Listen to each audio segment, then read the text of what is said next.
200만 도민 여러분, 그리고 서동욱 의장님을 비롯한 선배 동료 의원님 여러분, 김영록 도지사님과 김대중 교육감님을 비롯한 관계 공무원 여러분, 안녕하십니까? 광양 출신 임형석 의원입니다. 먼저 저에게 도정과 교육행정 현안에 대하여 질의할 수 있는 시간을 주신 선배 동료 의원님께 감사의 말씀을 드리겠습니다. 저는 오늘 지난 7월 정부로부터 발표된 첨단 전략산업 특화단지 지정 결과와 통합거리 규정을 벗어나는 신축 공동주택에 대한 교육감의 통합 대책에 대해 질의하는 시간을 갖도록 하겠습니다. 첨단 전략산업은 미래 산업의 먹거리이며 기술 패권 시대에 글로벌 경쟁력을 선도할 수 있는 중요한 자산이기도 합니다. 때문에 오늘 이 자리에서 지난 결과에 대해 몇 가지 아쉬운 점에 대한 성찰과 향후 나아가야 할 방향에 대해 논의하고자 합니다. 또한 학령 인구의 기본이 되는 초등학교의 설치 기준과 통합거리 기준을 벗어나는 지역의 공동주택 개발 허가 시 교육감과 개발 사업자 간 협의한 통합대책의 문제점과 개선 방향에 대하여 논의하고자 이 자리에 섰습니다. 먼저 국가첨단전략산업 특화단지와 관련하여 질의하도록 하겠습니다. 김종갑 전략산업국장님, 발언대로 나와주시기 바랍니다.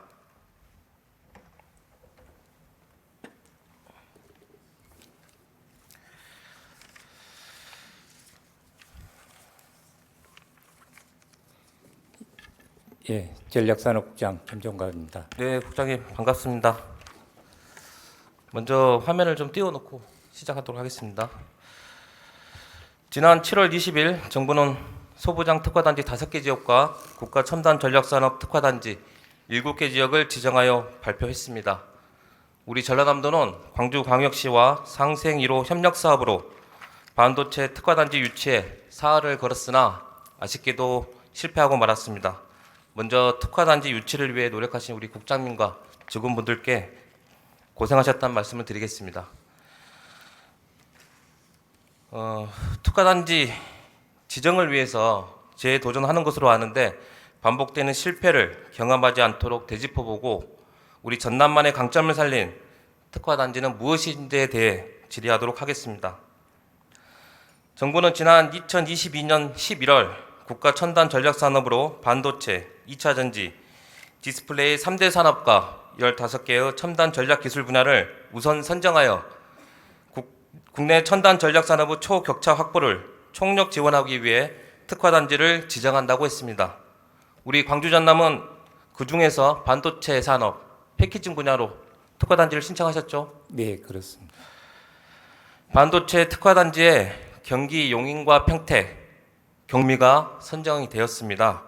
왜 이곳이 선정되었고 우리 전라남도는 선정되지 못했는지 전반적인 원인에 대해 우리 국장님 파악하셨습니까? 예, 먼저 시도민께서 한마음으로 저희 그 광주 전남 반도체 특화단지 유치를 위해서 응원해 주시고 성원해 주셨는데, 특히 또 우리 도의회 차원에서도 2차례나 성명서를 발표해 주시고 그렇게 밀어 주셨는데도 저희들이 특화단지 지정을 받지 못했습니다. 기대에 미치지 못한 부분에 대해서 대단히 송구스럽다는 말씀 드리고요. 우선은 용인하고 구미가 특화단지 두 군데. 일단 원인 파악하셨냐고 여쭤봤어요. 예, 원인 파악했습니다. 네, 그러면 하나씩 좀 여쭤보도록 하겠습니다. 우리 전라남도와 광주가 공동으로 준비한 것으로 아는데 우리 전라남도와 광주의 업무 분담 역할이 정해져 있습니까? 업무 분담 역할은 특별히 정해진 건 아니고요. 네. 저희들이 이 사업을 반도체 특화단지를 같이 도전하게 된 이유가 글로벌 패키징 글로벌 세계 2위 그룹입니다. 기업입니다. 엠코가 광주 첨단지구에 있습니다. 그래서 엠코가 확장하려고 하는 첨단 3지구는 특히 그 면적의 한 60%가 저희 전남 장성에 위치하고 있습니다. 그래서 저희들 또 엠코가 그러면 쉽게 국장님 말씀드리면 우리가 준비하는 반도체 패키징 분야의 기업도 네. 광주 소재에 있고 네. 그러다 보니까 그 근방에 첨단 1지구, 3지구를 대상으로 공모를 신청을 했다 이 네. 말씀이시죠? 그렇습니다. 근데 그 영역이 저희 전남이 한 60% 되고요. 추가 투자할 부지가. 네, 네. 그리고 용수나 전력, 반도체 분야에서 가장 중요한 부분이 광주에서 소화할 수 없고 저희 전남에서 공급이 어차피 돼야 합니다. 그래서 이런 용수가요. 용수나 전력 분야가 그래서 이것은 광주 대선 공약으로 돼 있지만은 시도가 서로 협력하지 않으면은 안 되는 사업이었습니다. 그래서 공동으로 네, 추진을 하게 일단 됐습니다. 알겠습니다. 생방송이 12시까지니까 조금 네. 빠르게 진행하도록 네네. 하겠습니다. 우리 첨단 전력 산업이 3대 산업 15개 기술 분야잖아요. 네. 그 중에서 저희가 반도체를 찍어서 패키징 분야를 그 특화 단지를 선정하신 이유가 있습니까? 말씀드렸다시피 엠코가 아주 최첨단 패키징 분야의 세계 2위 그룹입니다. 기업입니다. 그래서 저희 지역에서 이거 본사가 있기 때문에 그 기술을 활용해서 충분히 저희들이 첨단 전략 산업에 국장님 그거는 반도체를 기준으로 해놓고 네. 업체를 잡으신 거고요. 반도체를 선정한 이유를 여쭤봤습니다. 엠코가 있기 때문에 광주에서도 그 대선 공약에 포함이 됐고요.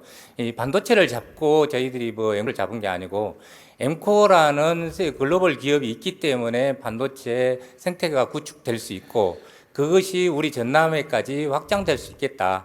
그렇기 때문에 그 저희들이 도전을 하게 된 겁니다. 예. 지난 3월에 정부가 용인에 대규모 반도체 클러스터 단지를 조성한다는 발표도 있었습니다. 네. 들으셨죠? 네네.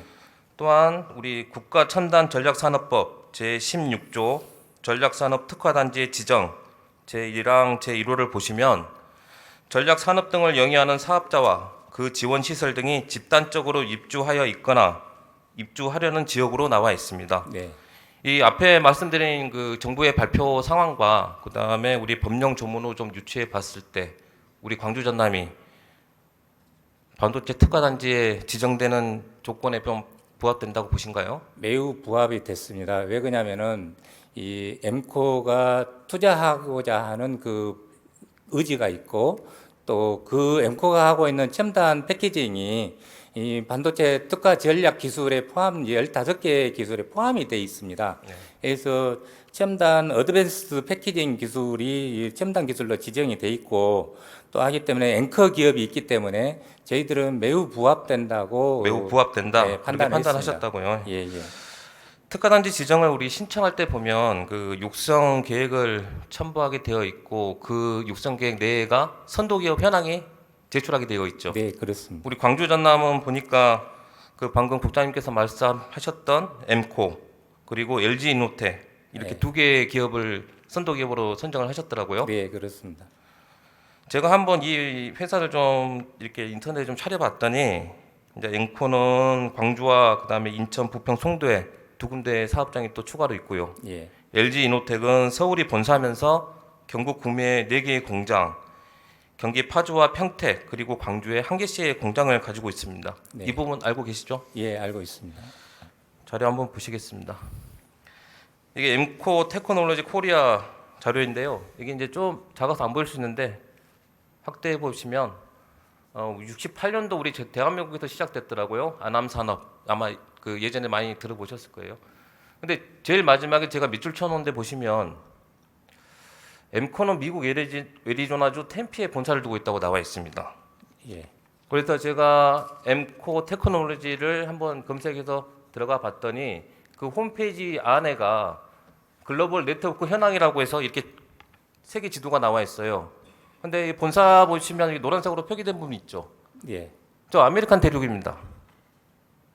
네. 맞죠? 예. 그리고 우리 아시아 쪽으로 해보면 확대해서 보면 딱 광주와 인천의 두 군데 이 회사가 표기가 되어 있더라고요.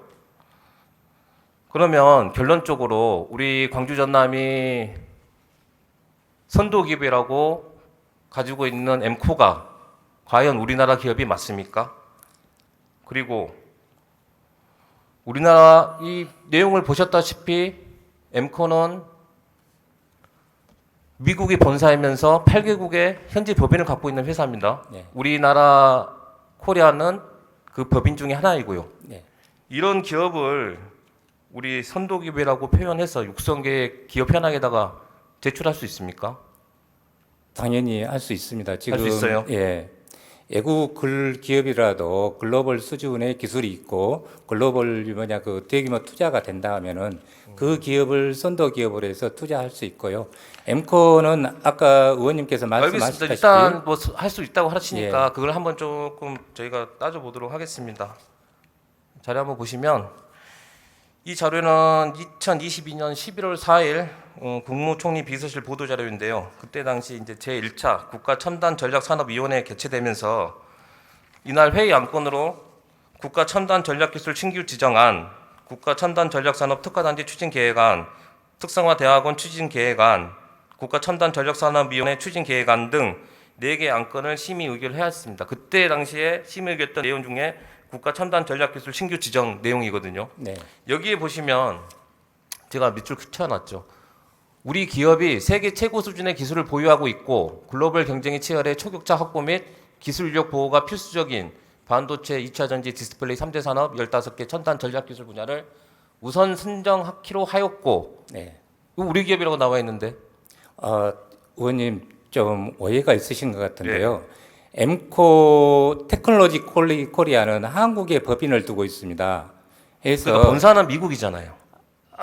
그 엠코 그룹에 대한 본사는 미국일지라도 엠코 테크놀로지 코리아는 저희 한국 기업이라고 이해를 해주시면 되겠습니다. 그 윤석열 대통령께서 그런 얘기를 하더라고요. 반도체 경쟁은 산업 전쟁이고 국가 총력전이라고 말한 적이 있습니다. 그만큼 기술 인력과 보안이 좀 중요하다는 뜻과도 같다고 볼 수 있는데 국장님께서는 참고로 말씀드리면 그게 엠코 우리 회장님께서- 본사를 가지고 있기 때문에 한국 법인을 갖고 있기 때문에 우리가 우리 엠코 기업이라고 회장님께서 말씀하시는데 저희 대한민국 기업의 지역분이십니다. 기술과 인력을 네. 보호할 필요가 있어서 첨단 전략산업 특별법을 만든 것입니다. 저기 아시겠어요? 의원님 이 세계 글로벌 초격차 확보나 기술 인력 보호 이것은 우리나라에서 자체적으로 개발해서 하는 경우도 있지만은 우리가 부족한 부분은 외국 기업을 유치를 해서 그 기업이 우리 지역에 우리나라의 틀을 잡아서 그 기술을 우리 국산화하는 그러면 것도 국장님 목적이 말씀처럼 있습니다. 하나 좀 따져볼게요. 이게 지금 특화단지 신청 지자체인데 우리 반도체 분야는 우리 광주 전남을 포함해서 15개 지역을 신청했습니다. 그중에 인천 보이시죠? 예. 인천도 저희랑 똑같은 반도체 특화단지 패키징 분야로 신청했더라고요. 네, 그렇습니다. 선도 기업도 같은 엠코입니다. 예.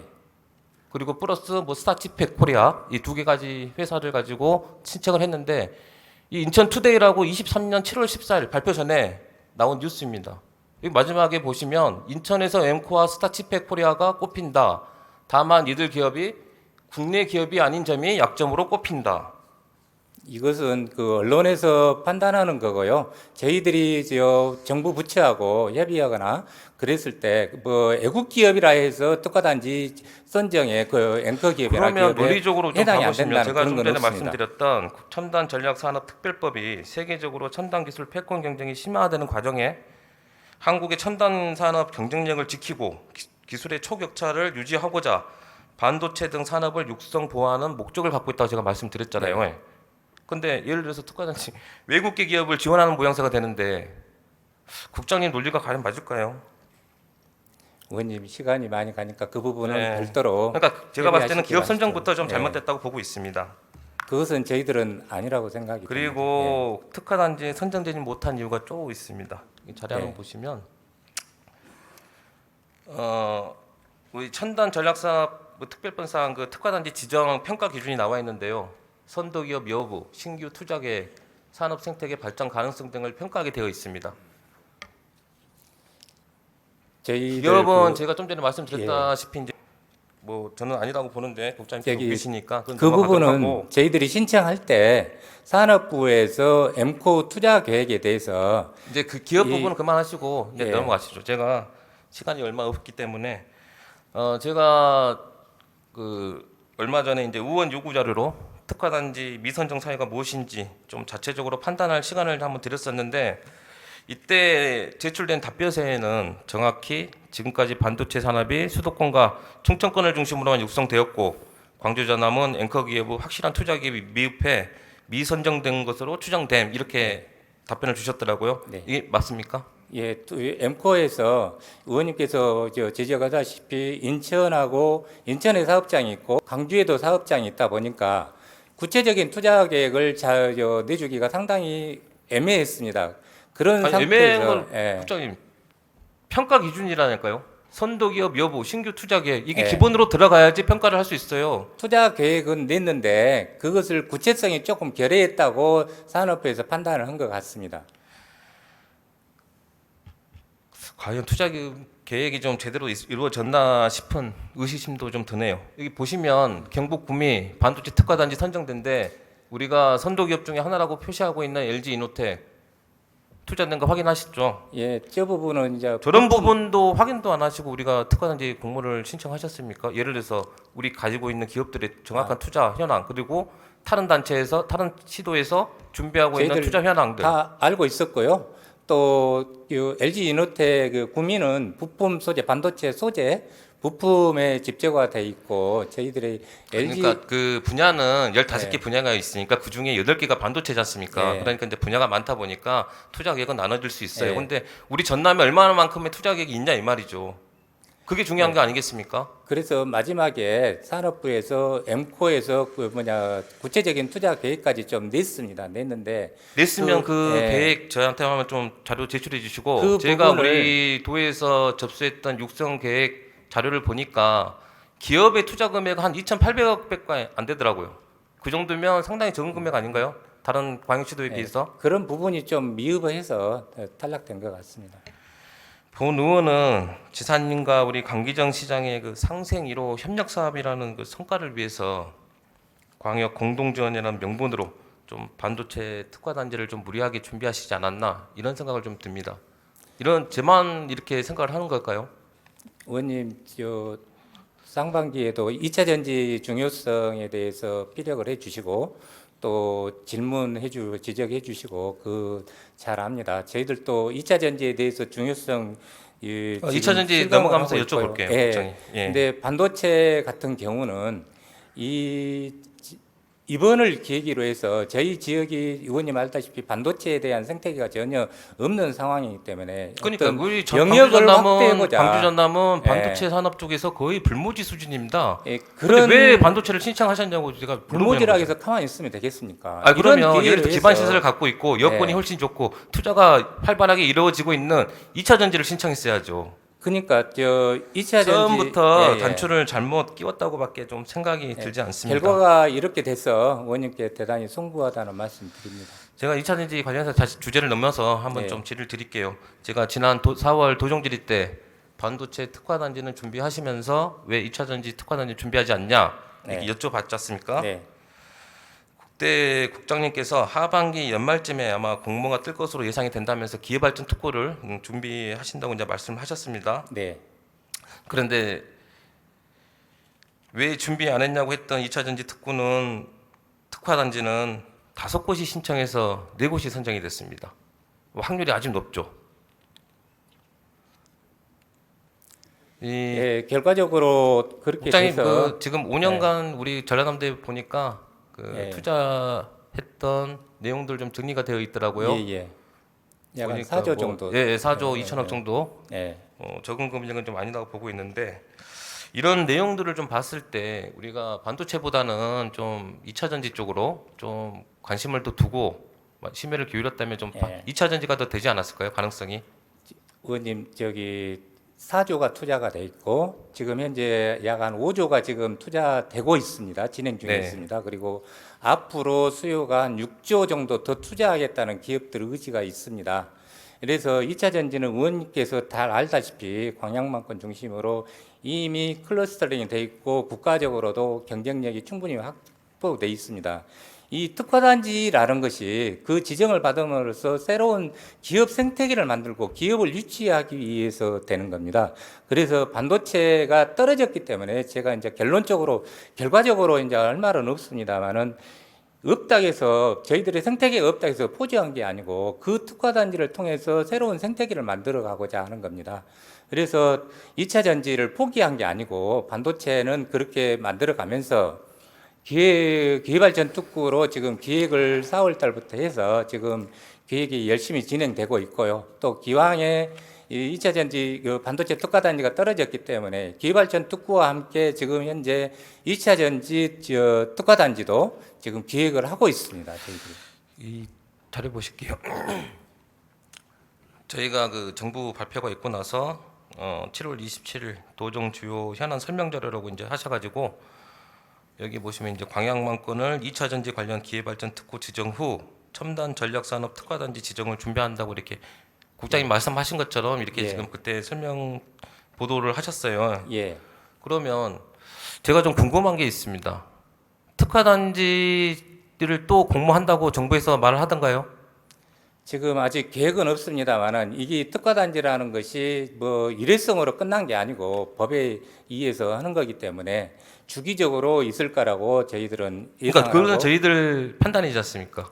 항상 지금- 지금까지 이 행정이 정부에서 하는 특화 단지나 그런 것들이 계속 그 주기적으로 해 왔으니까 저희들은 그렇게 올해 준비를 하고 하반기 있습니다. 보면 지금 3개 산업에서 지금 바이오가 추가로 됐죠. 네. 그리고 15개 기술 분야에서 17개 기술 분야로 늘어나면서 바이오가 2개가 추가됐어요. 네. 지금 이런 상황으로 보면 우리가 다른 미리 기선전했던 뭐 반도체나 특화단지, 2차 전지, 디스플레이 이런 쪽 말고 오히려 지금 발표한 바이오 쪽으로 더 가지 않겠어요? 그럼 아, 무슨 근거로 저 지금 2차 전지, 특화전지를 준비하신다 그러죠? 하반기에 바이오가 올 5월 달에 바이오가 국가 첨단 전략 산업으로 추가가 돼서 하반기에 공고가 될 예정인데 지금 현재 실무진에서는 이 바이오만 할 거다 하는데 이것은 아직 결정된 게 아니고요. 실무자 그 의견이고 이게 연말에 공고가 되면은 이게 나머지 세 개 기술까지 같이 산업까지 같이 할지 어쩔지는 정해지지 않았습니다. 그래서 저희들은 바이오도 지금 현재 준비를 하고 있고요.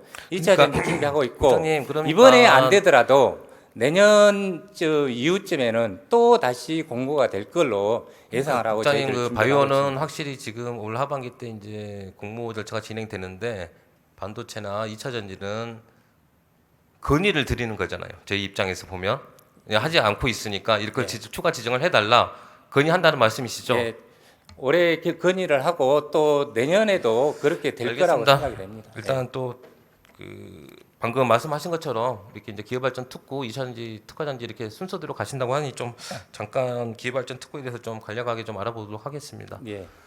여기 지방분권 균형발전법 제23조의 기회발전 특구의 지정 및 지원이라고 나와 있는데 여기 5항에 보니까 국가와 지방자치단체는 기회발전 특구에 투자하는 개인 또는 법인에 대하여 조세특례제한법, 지방세특례제한법, 그 밖의 조세관계 법률에서 정하는 바에 따라 국세 또는 지방세를 감면할 수 있다.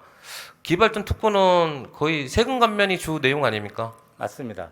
그렇죠. 다른 건 예. 특별한 거 없죠. 가장 강력한 인센티브가 조세 감면 인센티브가 되겠습니다. 근데 기업 입장에서는 당연히 기업 조세 감면이 입장에서는, 예. 충분히 메리트가 있죠. 그래서 이게 저는 근데 여기서 우리 특화단지하고 그 소부장 특화단지를 잠깐 좀 보여드릴게요.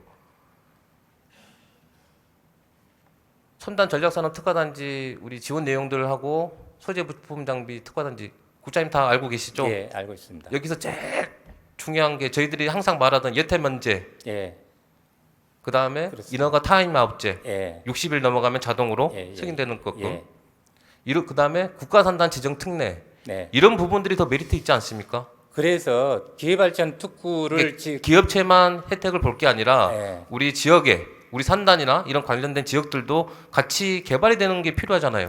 그래서 같이 지정을 하고자 하는 겁니다. 두 그러면 가지를. 저 기회발전 특구 말고 특화단지부터 먼저 지정하면 안 돼요? 굳이 아. 소부장을 꼭 기회발전 특구를 먼저 준비하시는 이유가 따로 있습니까? 아닙니다. 기회발전은 올 7월 달에 이제 법이 통과가 돼서 지금 현재 정부가 세부적인 기준을 만들고 있습니다. 그래서 내년 상반기부터 아마 지정이 가능할 걸로 아는데 그 순차적으로 우선 그 전에라도 이 특화단지가 공고가 되면은 저희들이 지금 기획을 두 개를 한꺼번에 같이 하고 있기 때문에 특화단지 반드시 신청할 거고요. 그래서 특화단지 공고되기 특화단지는 전까지는 예를 들어서 예. 정부에서 공모 계획이 나왔을 때 가는 거지 않습니까? 되기 전까지는 인정하시죠? 저희들이- 그 예, 부분은? 그렇습니다. 예. 좀 아쉬움이 좀 많이 남습니다, 정말로. 왜냐하면 죄송합니다. 이런 좋은 기회를 저희가 좀 놓친 것 같아서 네. 지사님은 결정권자시니까 저는 국장님의 역할이 더 중요하다고 보거든요. 제대로 된 정보를 전달해서 우리 지역에 맞는 제대로 된 결정을 하시는 게 하게 만드는 게 네. 국장님 역할이지 않습니까? 예, 전투에서 진 패장이 무슨 변명이 있겠습니까만은 이 2차 전지 특화단지 지정 준비만큼은 철저히 저희들이 하도록 하겠습니다. 그러면 한 번 더 좀 확인을 할게요. 그 제가 지금 이제 PPT 자료는 없는데 그 답변 요지를 좀 받았더니 기회발전 특구 대상 지역과 선정 전략에 대해서는 기업 투자 연계 지역 선정 이렇게만 말씀하셨어요. 예. 우선은 지금 광양망권에 2차 전지 하고자 하는 데가 지금 이것은 산단이 이미 지정이 돼 있고 네. 기업이 바로 들어올 수 있는 기업한테 주는 인센티브지 않습니까? 네. 그래서 율촌 산단이나 또 그 동호안이나 어떤 세풍 산단 네. 이런 중심으로 저희들이 기회발전 특구를 검토를 하고 있고요. 그다음에 특화단지 같은 경우는 지금 그 국가산단 후보지 그다음에 세풍산단을 저희들이 발표했습니다. 네. 도에서 개발하고자 하는 그런 후보지를 중심으로 저희들이 지정. 국장님 그러면 제가 하나 조금 간단하게 여쭤보고 싶은 게 예, 우리가 그 관양망권 뭐 그쪽으로 이제 2차 전지 관련해서 기회발전 특구나 뭐 첨단 산업단지 특구를 이제 준비를 하시고 계시잖아요. 예. 그러면 그 관련 업체들하고 혹시 통화해보거나 만나보신 적 있어요? 지금 포스코 퓨처엠하고는 네. 저희들이 소통을 하고 있습니다. 아, 그래요? 예. 제가 좀 통화한 부분하고는 틀리네요. 고려가 잘 안 된다고 지금 제가 알고 있거든요. 이런 특화단지나 이런 게 보려면 우리 선정 조건에다가 나와 있듯이 투자 계획이나 이런 게 필요하지 않습니까? 그럼 당연히 포스코 퓨처엠이나 기업 동향들이 당연히 있어야 그런 되니까. 기업들이 있어야 하기 때문에 저희들이 소통하고 있고요. 또 이 계획에 거기가 지금 뭐냐 그 앵커 기업이 주축이 돼야 하기 때문에 네. 예. 계속 소통해 나가겠습니다. 알겠습니다. 아무튼 실패는 병가지 상사라고 했습니다. 잊어버리시고 네. 남은 기간 우리가 갖고 있는 좀 여건을 잘 고려하셔가지고 현명한 좀 선택을 할 수 있게끔 만들어 주십시오. 더 열심히 네, 노력하겠습니다. 알겠습니다. 네. 들어가셔도 좋습니다.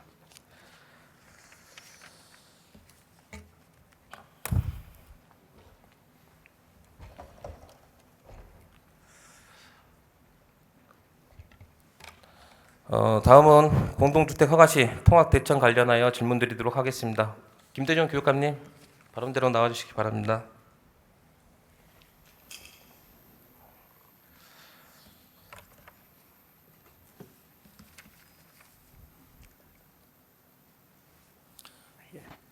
네, 교육감님 반갑습니다. 반갑습니다. 그 시간이 거의 끝나가는 관계로 좀 빠르게 진행하겠습니다. 예, 그러시죠. 예. 이쪽으로. 국토교통부령인 도시군계획시설의 결정 구조 및 설치 기준에 관한 규칙의 제89조 제1항 제11호에 초등학교 통학거리는 1,500m 이내여야 하고 통학거리를 확대할 수 있는 경우는 도시 지역이 아닌 도시 외 지역으로 학생 수의 확보가 어려운 경우에만 해당됩니다. 그리고 또한 학교용지 확보 등에 관한 특례법과 같은 법 시행령에 공동주택의 개발사업 신청 시 교육감의 의견이나 협의 결과를 첨부하게 되어 있습니다. 즉 공동주택이 개발 허가를 받을 때마다 우리 교육감님의 의견을 뭐 개발 사업자에게 의견사나 그다음에 협의 결과를 좀 첨부하신다고 좀 나와 있는데 교육장님 말고 다 알고 계시죠? 알고 있습니다. 주로 우리 교육감님께서 어떤 의견을 전달하십니까? 의견서와 협의는 다른 거죠? 그렇습니다. 예, 그러면 예. 주로 어떤 의견서를 전달하실까요? 이런 개발 사업을 할 때 우리 학생들의 그 교육 환경, 네. 뭐 법률로서도 규정이 되어 있습니다만은 통학거리들을 고려해서 그 도시 개발이 교육 환경에 적합한지를 잘 살펴서 교육감으로서의 그 의견을 제시하도록 되어 있고 그 의견의 제시가 아마 개발 사업의 허가에 중요한 조건이 된 걸로 알고 있습니다. 그러면 의견서 말고 이제 협의 결과를 좀 또 제출하게 되어 있지 않습니까? 그렇습니다. 그러면 협의 결과를 하면 우리가 이제 교육감님과 그다음에 그 개발 사업자가 이게 또 상호 서로 협의하는 내용들을 말하는 것 같은데 그렇습니다.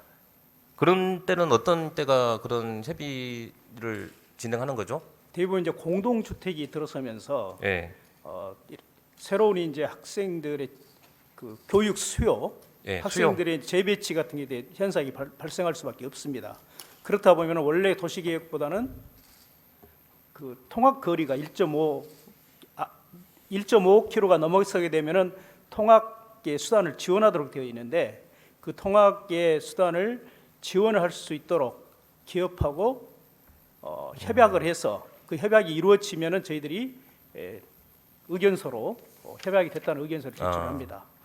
그러니까 지금 우리가 이제 좀 전에 봤던 교통 불량에도 1.5km 이내로 예. 이제 통학거리가 지정되어 있는데 그 외 쪽으로 지금 그 개발 허가가 승인이 된다는 얘기지 않습니까? 그렇습니다. 예. 우리 그 공동주택의 좀 개발 사업의 허가는 우리 일선 시군 지자체 이제 군수가 가지고 있는 걸로 좀 알고 있어요. 예. 여기서 만약에 저희 그 교육감님께서 불허나 이런 반대 의견을 좀 제시했을 때 영향이 좀 미칩니까? 예, 이제 존경하는 실질적으로 이명석 의원님께서 질문을 한 것을 가지고 저희들이 준비하는 과정에 예, 예. 지금 이 문제 때문에 생기는 여러 가지 사항들을 정확하게 좀 판단을 하고 네. 앞으로 대책을 세워야겠다는 생각을 갖게 되었습니다. 지금 이제 이런 도시개발 때문에 생기는 1.5km를 벗어나서 지원을 받고 있는 데가 네, 전남에는 10개 학교가 있습니다. 예. 예, 10개 학교가 있는데 이 문제가 되는 것은 우리가 그 사업 개발자하고 그 지원 협약을 했더라도 6년이 지나면은 시지역 같은 경우는 지원할 수 있는 근거가 없습니다. 이 문제도 좀 대책을 세워야 되겠고요. 지금 그 의원님께서 질문하신 내용을 제가 그 제대로 파악을 했다면 앞으로 저희들이 이런 개발 사업을 할 때 저희들은 이제 그 자치단체에서 결정한 개발 사업인데 네. 이런 그 저희들이 교육감의 의견서를 학교 교육 환경이랄지 통학거리만을 주안점을 두고 했을 때는 상당 부분 사업이 어렵게 됩니다. 네, 예. 그래서 그동안에는 이제 지역경제 활성화랄지 건설경기 부양이랄지 이런 걸 먼저 고려를 해서 대부분 좀 긍정적인 방향으로 의견서를 냈는데 이러한 일들이 이제 계속 확대가 되고 그래서 앞으로는 지방자치단체에 저희 교육감이 의견서를 낼 때 강력하게 대책을 수립하도록 그렇게 의견서를 내도록 하겠습니다. 그러니까 그게 좀 필요할 것 같습니다. 예. 교육감님 말씀처럼 1.5km를 그 벗어나는 지역에도 이제 지자체장의 권한으로 이제 개발 허가를 다 해주고 있는데 예. 고스란히 통합 대책은 우리 도민이 짊어져야 되거든요. 예, 사업 개발 사업자와 또 교육청에서 협의 예. 그리고 통합 대책 이런 부분들은 순전하게 지금 교육청에서만 지금 안고 있는 문제지 그렇습니다. 않습니까? 모든 민원을 지금 교육청이 떠안고 있습니다. 그래서 좀 그 우리 지자체 좀 결정을 할 때 좀 올바른 결정을 하는 게 좀 필요하다고 보고 이런 부분을 좀 관리 감독할 수 있는 좀 얘기가 좀 나와야 되지 않을까 이런 생각을 좀 합니다. 교육감이 좀 전에 말씀하셨던 이게 이제 제가 요구 자료를 해서 받았던 내역인데요. 보니까 2020년 이후로 지금 통합책을 마련한 곳이 10군데 예, 나와 있네요. 지금 아까 좀 전에 보니까 그 6년간 말씀하셨죠. 근거가 6년이라고 하셨는데 6년 잡고 난 후에 그 예를 들어서 이 통학 학생들이 없어지는 건 아니십니까? 이 아파트에 그렇습니다. 사는 친구들이 예. 그리고 새로운 사람들이 이사 와가 또 새로운 학령 인구가 생기는 것이고 예. 근데 그런 친구들의 대책은 장기적으로 보면 필요성을 느끼신다는 얘기인가요? 우리 교육청에서? 예, 이미 이제 설립이 된 초등학교 학생들의 통학은 안전하게 확보를 해야 되기 때문에 네, 네.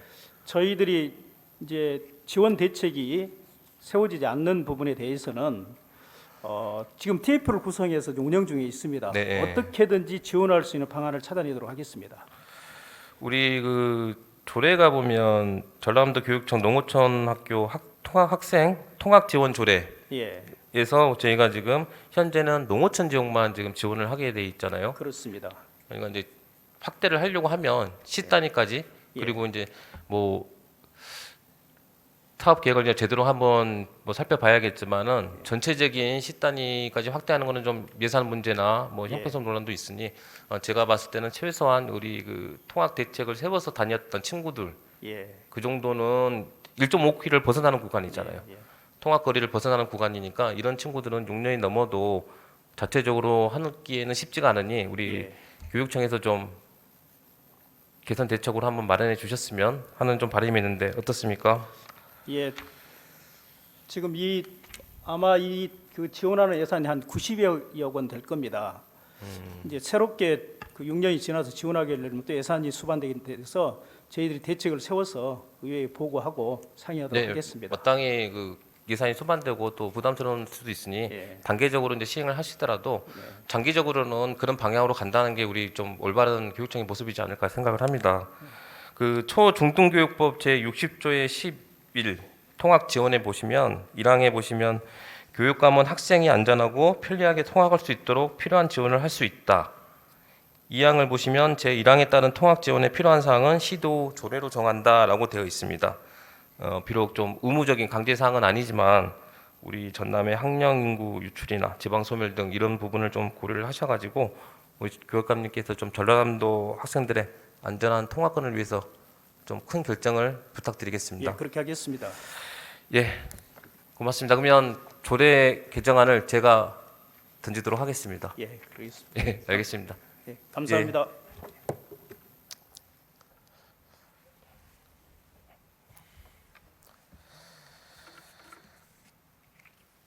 우리 전라남도에는 도민들을 위해 장기적으로 대비하고 준비해 나가야 할 정책들이 많이 있습니다. 그러기 위해서는 도와 우회가 머리를 맞대고 협력 소통하여 더 나은 방안을 모색해야 된다고 생각합니다. 오늘 이 자리를 빌어 전략산업국에서는 현재 가지고 있는 역량을 기회로 만들어 전라남도에 새로운 변화를 가져오시기 바랍니다.